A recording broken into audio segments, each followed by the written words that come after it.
Hey everybody, so let's get into a very detailed discussion on the new rule changes that happened back in August. I've done tons of videos, before and after, talking about everything, but I think it's really important to kind of do a quick recap of the difference of the agreement you have to sign in order to see any home.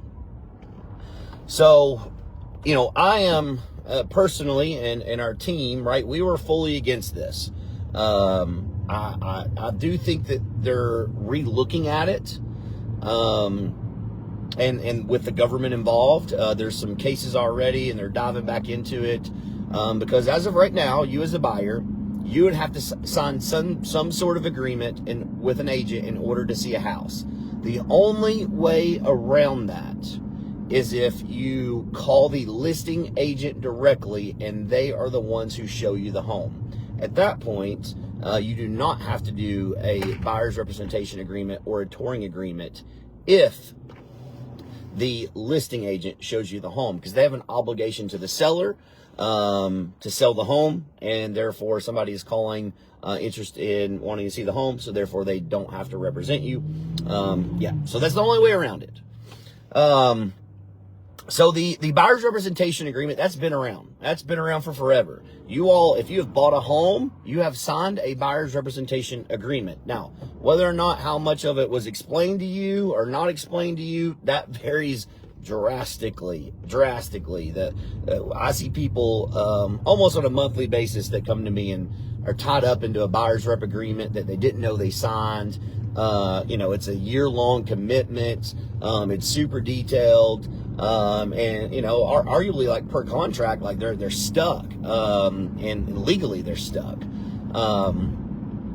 So when this all came about, again, I didn't like it. I was nervous. I was like, man, because now we go out, or what we were doing is we're going out, we're just meeting people and showing them houses, right? We didn't have to have an agreement with you until we were to submit an offer. At that point, when we go to submit an offer, yes, we would do that because we have to have that to represent you. But again, the whole process with us and our admin, explain it, right? We don't hold people to a contract. You can always cancel with us free anytime. You're never going to hurt our feelings. We're never going to charge you a fee. Anything like that. And that's been the business model that we've built on. It's been the business model that I stand by. That's how I would want to do business if I was a consumer. That's what we've done. So it started out with this, signing the buyer's rep agreement up front. And I was like, man, this is scary. I don't like doing this at all. Well, it kind of came out, and since the touring agreements have evolved, because I was very anti-buyer's agreement up front. For one, we are held liable to represent you.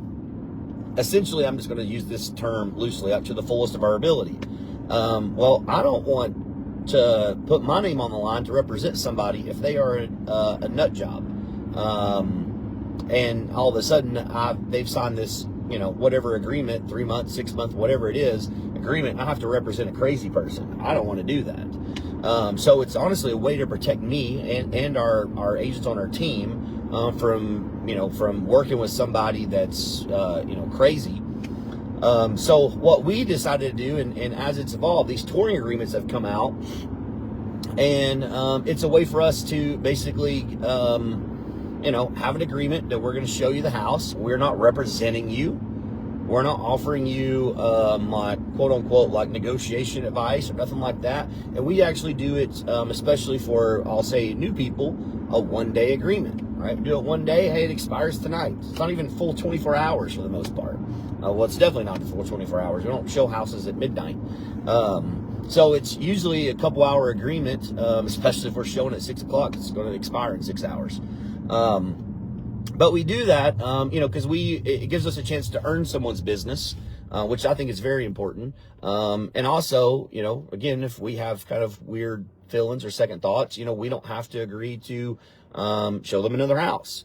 And the same for the buyer, right? The buyer doesn't like us, doesn't like me. They're not obligated to anything. And then after that, if you choose to kind of work with us, we'll typically just take that touring agreement and extend it out, 3 months, 6 months, whatever. Also with our touring agreement, it's cancel free at any time. just an email, a text message, it's automatically canceled. Doesn't have to be signed. Nope. All that, you're good to go. It cancels it out. Now we still have to do a buyer's rep agreement, and how we do it is very unique. And I don't know of any other team that does this. I don't know of any other agent that does this. But again, it's a way for us to separate and kind of go with that no sales, just service motto, and be very honest and truthful to our people, to do what, again, is really what we think is in their best interest. So when we put in that offer, we do have to have that buyer's rep agreement signed, right? At that point, commission, obviously is agreed upon. Once, we get this, before the signatures, commission's agreed upon, and then we'll send it out for signatures. But we actually do that, and we put it special in there, that it's only subject to that address.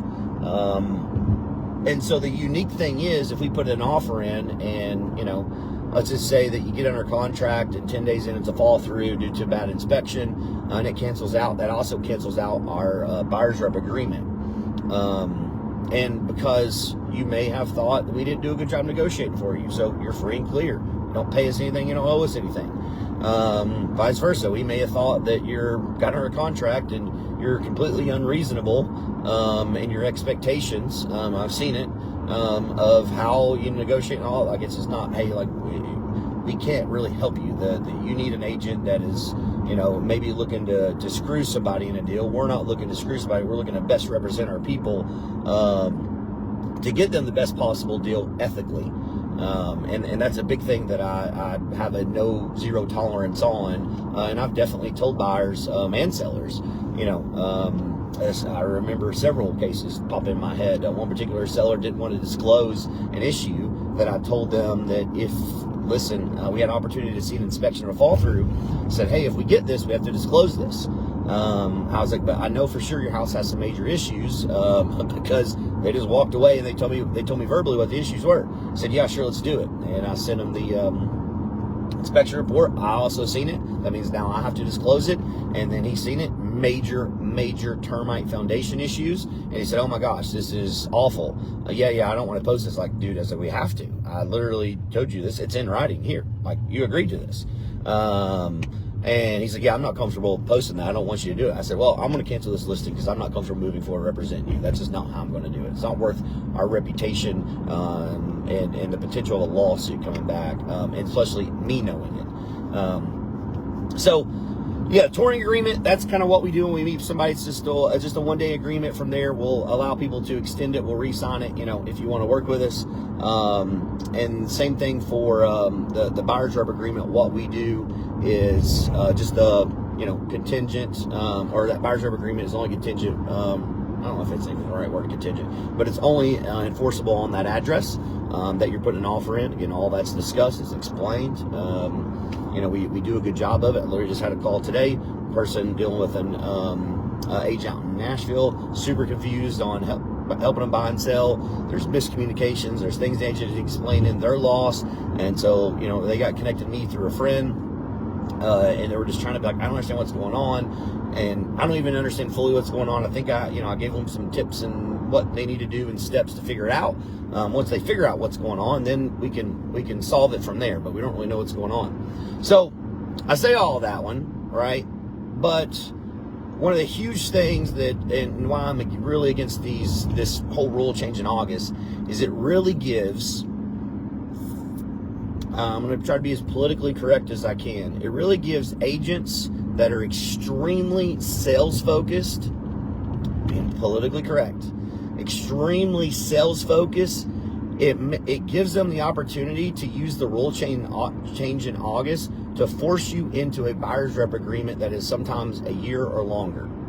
And that sometimes also, they don't have to, it's disclosed what you're going to pay them. The terms are disclosed in that buyer's rep agreement, but most people trust people, all right? And you don't know what you're paying. You don't know what you're agreeing to. You don't know that maybe your agent's charging you a higher than typical, or your agreement's longer than typical, or all that. Like, you don't really know. You usually trust people, and that's where I see the problem with people, is that they don't do the proper due diligence. They don't look at it. They don't look at the fine print, and all this stuff is hidden in there. But it gives those agents a chance to say, no, you have to sign this in order to see a house because of the rule change in August. And arguably, like, they're not lying.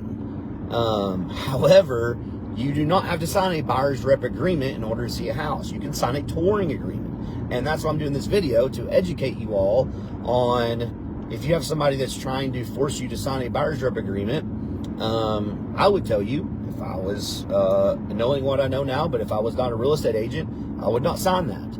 I would say, no, I'm only comfortable signing a touring agreement, and actually just a one-day touring agreement with you, right? I'm filling you out. Hey, things are good, right? You do your job, and I'm happy with it. Sure, I'll extend that out, but like, I don't want to sign a touring agreement, because here's what happens. You sign this touring agreement, all of a sudden they show you 5-10 houses trying to sell you a house. Well, you're arguably a buyer that maybe takes longer, or harder buyer to find, or a niche property, whatever it is. And now all of a sudden, when you call to want to see a house this evening, they're not available. You want to see it tomorrow, they're not available.